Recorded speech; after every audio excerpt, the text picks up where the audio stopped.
Hi, my name is Ken Black. I've been on a mission for about 5 years to comprehend global warming. By comprehend, I mean I want to understand quantitatively what the distribution of heating and cooling patterns have been throughout my lifetime. Basically, the period of record that I'm going to be interested in is from about 1960 forward. I'm not quite born in 1960, but what I want to show is what's happened on Earth since 1960. So over these 58 and a half years now, we can see that the global annual average temperature anomaly is now 1.69 degrees Fahrenheit, starting in 1960. So this analysis time frame shown here is what we're going to be looking at. And although we have variation within this, we have some periods of stronger upward cycles and downward cycles, we see a trend that's clearly an upward trend. And what I'm trying to understand is, we know 1.69 degrees of temperature changes happen on a global average, but what does that mean for any individual area, any individual country or state or province? And so to do that, I've taken I've taken a long time to process data and to think about this problem, to quantify the spatial and temporal variation of global warming. So I want to show you how I did that. One of the things that I found out is that you can think of the temperature changes in a particular way. We could say, let's take it any given day of the year and look at that day over time. And so these are the monitoring stations on Earth that have at least 40 years of data and up to 59 years of data in this particular data set. These are the monitoring stations. They're colored by red or blue.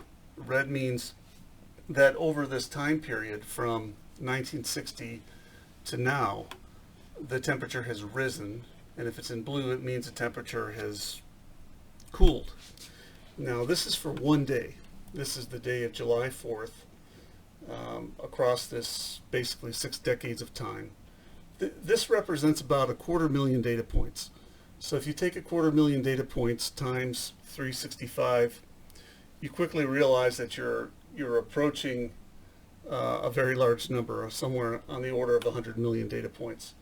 So by doing it this way, by doing it day by day, what I've determined is that there are spatial patterns that are very recognizable. And I'm not going to show those in this video, but I'm going to show the functioning of this dashboard, which I think is a brilliant example of a Tableau dashboard, of interactive dashboard.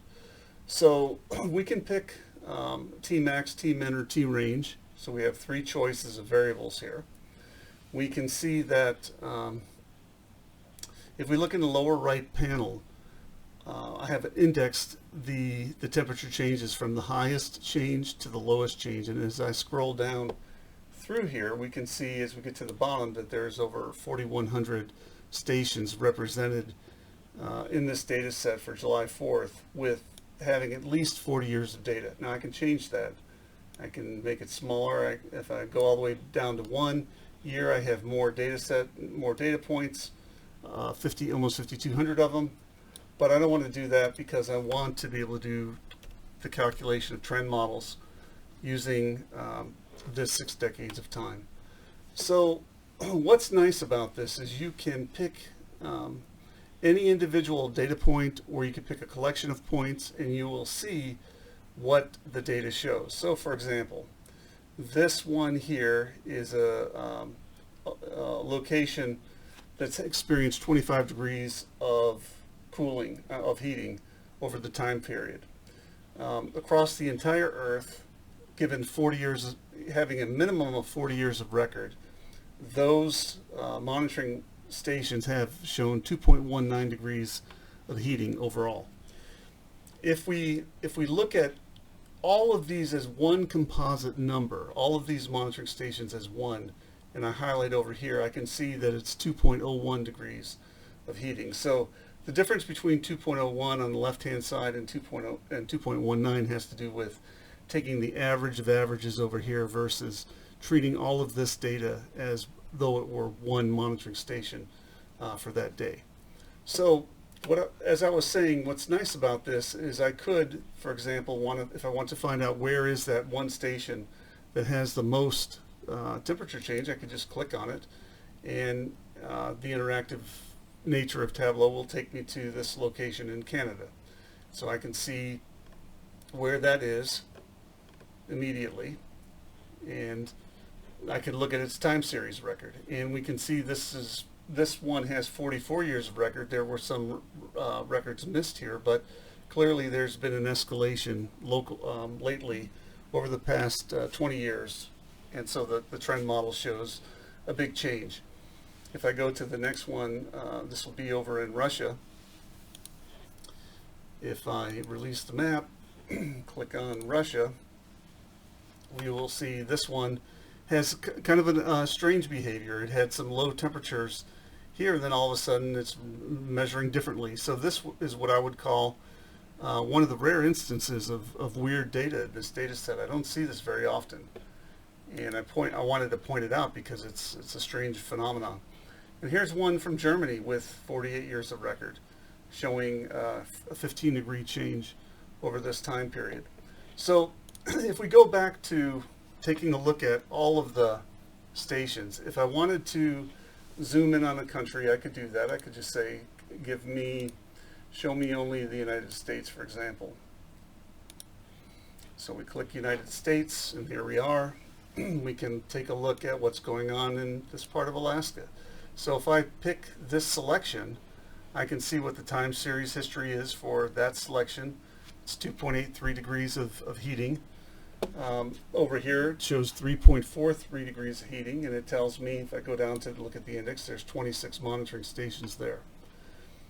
But what's really nice about this is you can see clearly that there are heating and cooling zones on July 4th that have developed over this time period. And so if I were to pick a zone like that, where I've selected 100, that's funny, 100 monitoring stations, most of which are cooling, we can see the trend model shows that that's almost a 5 degrees of cooling in that region, which is defined by more than just one state, and we can see that the maximum cooling has occurred of almost 10 degrees. So if I were to zoom in to take a look at that, we can see that that happens in Kansas and Nebraska, Iowa, and Missouri. So the dynamic nature of this dashboard is really fantastic. You can pick an individual monitoring station through the filtering, or you can just dynamically pick whatever series of stations you want. The other thing I'll say about this is that this calculation right here is a dynamic calculation being done in Tableau of these trend models. So when I'm computing the total amount of temperature change, I'm computing the full trend model in Tableau, and that's dynamically calculating 4,000 trend models if I go back out to the worldwide view, and it's completely interactive. So I don't have to do any trend modeling outside of Tableau. It's all done right here in this dashboard. And so in general, as I begin publishing these for any day of the year, that's the interactivity that we'll have to be able to look at on any given day of the year. What has global warming shown us? What is the face of global warming? And you'll see as you do this, if you follow this series, that these patterns that develop are different from day to day. And there are 365 of these dashboards coming, and it's fantastic. It has taught me so much about what the nature of global warming has been.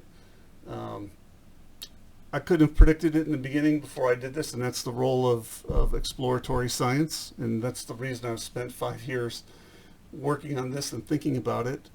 I've learned so much, in a dashboard like this that sends 250,000 data points to us. that we could just simply pick a station and see what's happened and learn about that station. So for example, this one is a station in Germany that's gone up 14 degrees over this time period, and very clearly you can see the progression of global warming in that area.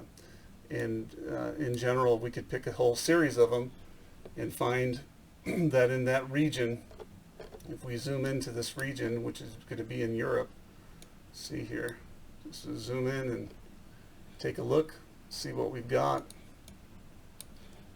We've got 11 degrees of heating that's occurred on 4th of July. So there's no big surprise that we're getting these massive heat waves in France and in other areas where temperatures are now exceeding 100 degrees. Even looking at this, you could see that here's a peak temperature of over 90, but we know that we have these extended heating heating periods in France and other areas in Europe. The data shows it, and this is an emerging trend. This is not going to go away. It's continuing, and it's going to continue to get worse. So that's one of the reasons why we need to pay attention to this, and having a dashboard like this is really it's a daily digest. It's called the Daily Digest of Worldwide Global Warming. You can see wherever you live, you can come and look at this, and you can say, yeah, it's going to be cooler or it's going to be warmer than expected on this particular day based on the last 60 years of data. So thanks for listening. It's been a work in progress, and congratulations to Tableau for having this tremendous functionality. It's fantastic to be able to do these things so easily with such a beautiful tool that allows us to navigate this much data.